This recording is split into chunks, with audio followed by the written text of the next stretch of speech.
Ladies and gentlemen, distinguished listeners, policymakers, scholars, and citizens concerned about our nation's future, I stand before you today to speak on one of the most pressing issues of our time: the construction of China's new megadam on the Yarlung Tsangpo River in Tibet, and the growing fears it has triggered in India about the possibility of a water war. This is not simply a matter of two neighboring nations building infrastructure. It is not only about hydroelectricity, engineering marvels, or domestic energy needs. This issue runs far deeper. It touches the very lifeline of millions of people in India. It concerns the delicate balance of ecology, agriculture, and human survival. It also raises difficult questions about geopolitics, international law, and the fragile relationship between Asia's two biggest powers, India and China. To begin, let us understand the geography. The Yarlung Tsangpo originates in Tibet, winding its way through steep mountains before entering India, where it becomes the mighty Brahmaputra. The Brahmaputra is not just a river. It is a civilization in itself. Flowing through Arunachal Pradesh and Assam, it provides drinking water, irrigation for rice and tea cultivation, transportation routes, fish, resources, and fertile soil through its annual floods. Ultimately, it merges with the Ganga and Meghna rivers in Bangladesh, supporting one of the densest populations in the world. Now, when China decides to build a megadam on the Yarlung Tsangpo, it is not merely a domestic project on their side of the border. It directly influences India's water availability, flood management, agriculture, ecology, and long-term security. Reports indicate that this dam, planned near the Great Bend of the Yarlung Tsangpo, is among the largest hydroelectric projects in the world. Chinese state media describe it as capable of generating more than 60 gigawatts of electricity, which is nearly 3 times the capacity of the Three Gorges Dam. Such a project requires diverting, controlling, and storing enormous volumes of water. Operated unilaterally without consultation or agreements, it risks reducing the downstream flow of the Brahmaputra by as much as 60 to 85% in dry seasons, according to some Indian experts. Imagine the impact: Assam's rice fields parched, fisherfolk deprived of their catch, tea gardens struggling to irrigate, and millions facing severe water stress. During the monsoon, the opposite fear emerges. By suddenly releasing stored water, China could cause devastating floods in Assam and Arunachal Pradesh, worsening disasters we already struggle to manage. India's alarm stems not only from the scale of the dam, but also from China's secrecy and unilateralism. Unlike India's agreements with Pakistan on the Indus Waters Treaty or with Bangladesh on the Ganga, there is no binding water-sharing treaty between India and China. Over the years, China has shared some hydrological data with India during flood season. But this information flow has been inconsistent and sometimes suspended during political tensions. The absence of a legal framework means that China is under no obligation to inform India about the construction, design, or operation of its dams. Moreover, this project is located in Tibet, a region India cannot easily monitor. Satellite images give us some sense of progress, but China's military presence there makes verification difficult. To many Indian strategists, this is not just a hydroelectric project. It is a strategic weapon in disguise. Control over water becomes a form of leverage or even coercion in times of conflict. Some may ask, is it really possible that nations would fight wars over water? Let me answer firmly. Yes, it is. History tells us that control over rivers has triggered wars for centuries.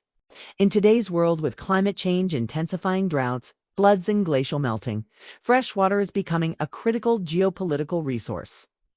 The Brahmaputra Basin is shared by 3 nations: China, India, and Bangladesh. Already, more than 600 million people depend on it, directly or indirectly. As populations grow and climate pressures mount, any attempt by one nation to monopolize control over such a river naturally provokes fears in the others. A water war may not look like tanks and soldiers alone.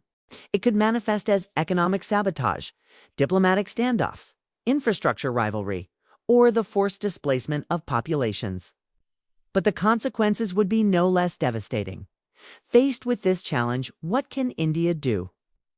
Diplomatic engagement. India must urgently press for a bilateral water-sharing treaty with China.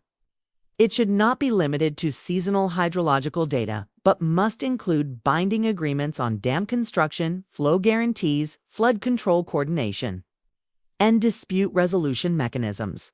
Admittedly, China has historically resisted such treaties, arguing that rivers are a matter of sovereignty.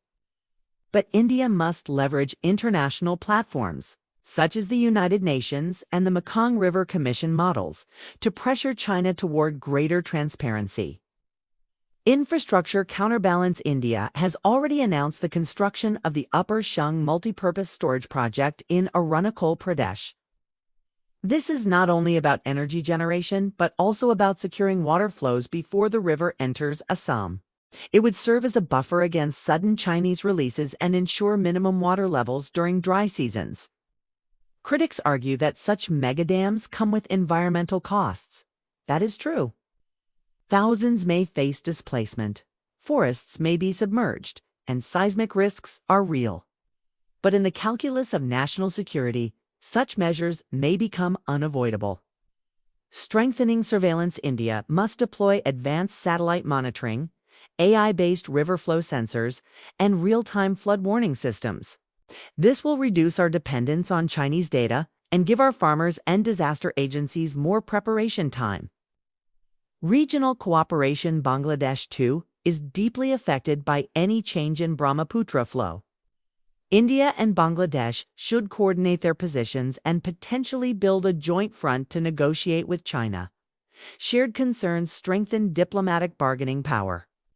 Military and strategic preparedness. While water should never be militarized, India cannot ignore the strategic implications. The dam lies in a highly militarized zone near the India-China border. In case of conflict, control over river infrastructure could become a bargaining chip. Therefore, India's defense preparedness must factor in the security of our river systems. Beyond geopolitics, we must not lose sight of the human and ecological consequences. Dams of this scale disturb river ecosystems, fish migration, silt distribution, and delta fertility. The Brahmaputra floods, though destructive, also deposit rich alluvial soil that sustains Assam's agriculture.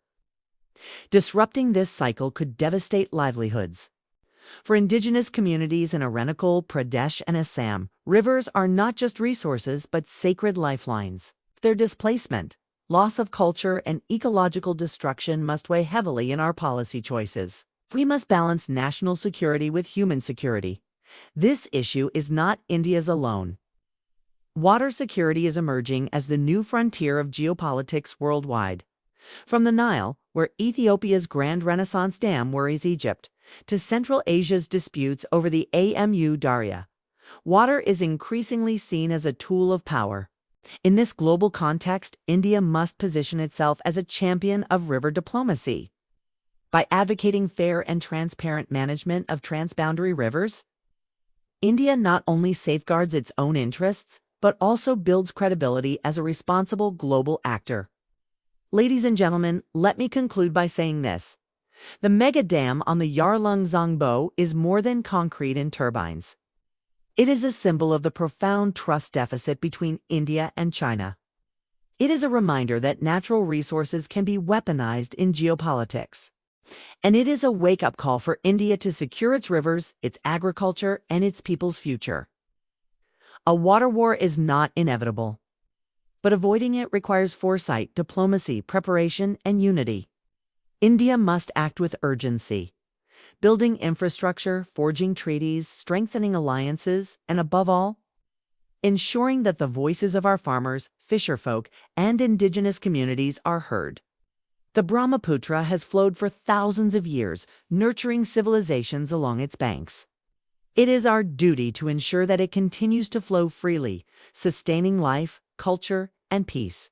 For if we fail, the costs will not be measured only in lost crops or GDP decline. They will be measured in shattered lives, uprooted communities, and fractured relations between nations. Let us therefore commit ourselves as policymakers, as citizens, and as a nation to protect our rivers, preserve our sovereignty, and secure peace through cooperation. For water, after all, is not a weapon, it is life itself. Thank you.